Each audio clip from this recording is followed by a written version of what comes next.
Hello guys, so ang video na to ay dedicated sa araw ng Kasarilan. So ayan, ang topic natin ay ang maikling buhay ni General Antonio Luna. So guess what, kung nasan ako? Ayan, nandito ako sa bahay ni General Luna. So ayan, check natin.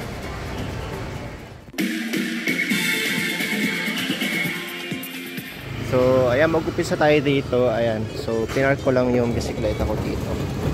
So, actually, may sira yung RD nito eh. Pero, at least nakarating tayo dito. So, ito ang pook na sinilangan ni General Antonio Luna. Ayan. So, kung makikita natin dito, hindi siya naalagaan ng may-ari. Sabihin na natin ganito. Ang pagkakabalita ko kasi dito sa bahay na to ay pagmamay-ari ng isang businessman. Pero yan, hindi siya naalagaan masyado. Pero ayan, sayang na sayang oh. Ang ganda sana kung naalagaan ito. Makikita mo yung mga copies. Yan. So, ito lang mapapakita natin guys. So, ano siya? Chinatown yata itong part na to. So, sige. Tapos na tayo dito sa pook na sinilangan ni General Antonio Luna. At dumayo tayo kung saan siya pinaslang doon sa Kabanatuan.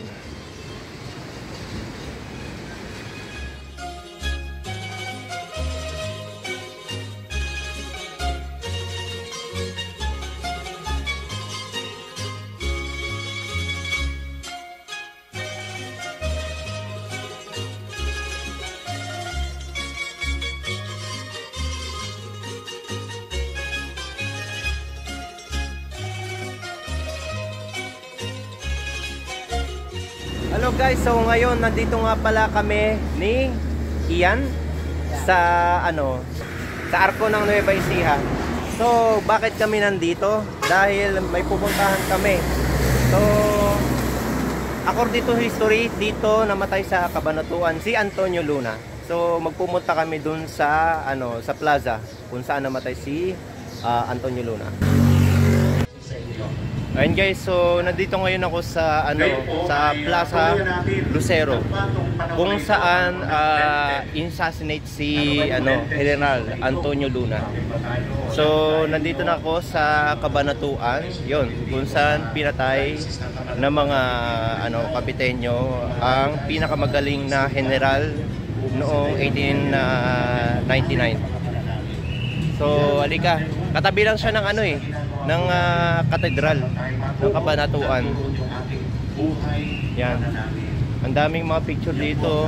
Yan, kinakilabutan ako kasi kung mahilig kayo sa history, syempre mapapansin niyo yung bukod sa mainit, mapapansin niyo yung yung alam mo yun, parang pagkalungkot dito sa lugar na to. Parang nadadama ko simula nung malaman ko yung nangyari kila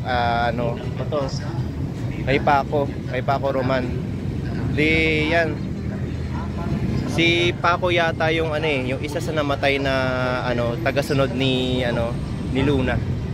So ito, papakita ko sa inyo yung yung stage ng Plaza Lucero. May mga picture ni Luna dito eh. Sige, pakita ko. Sa pagsasakripisyo mo, araw-araw dito yun niya in-assassinate si Collateral Francisco Roman at si General Antonio Luna dito sa harapan ng Kabanatuan Cathedral. Ito guys, so ito yung sinasabi ko.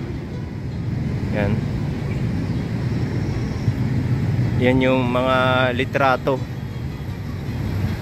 ni General Luna.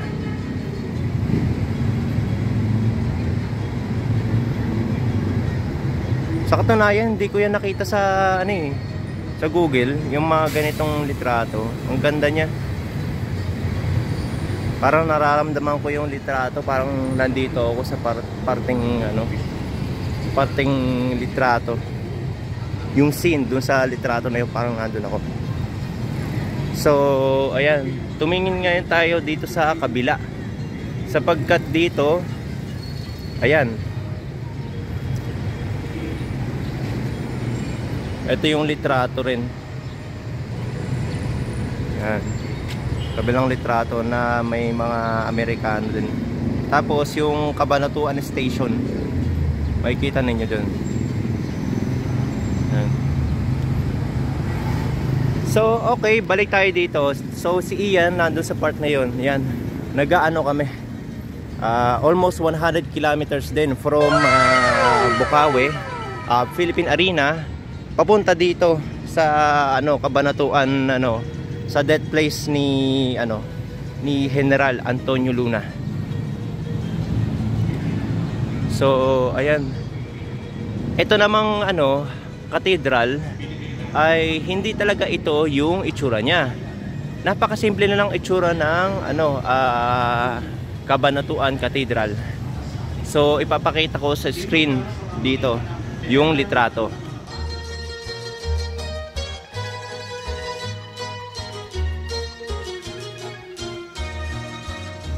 Ayun, so nakita nyo na.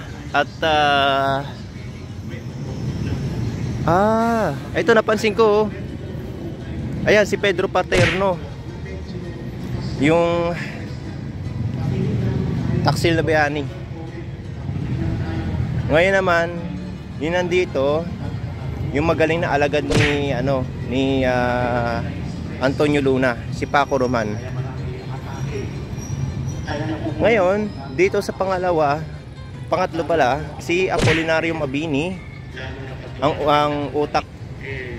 Ngayon naman, ang nandito naman ay walang iba kundi si General Antonio Luna. So ito ang estatwa ni General Antonio Luna. Hindi, yan, nararamdaman ko dito yung ano, yung lungkot. Yan yung nararamdaman ko dito, yung lungkot dito sa ano, sa estatuan to.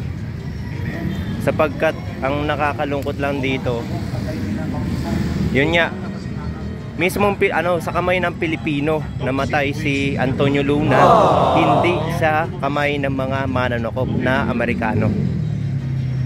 Kaya hindi lamang, sabi nga natin, hindi lamang sa pamagitan ng pera o anumang bagay tayo makapag-donate, kundi lang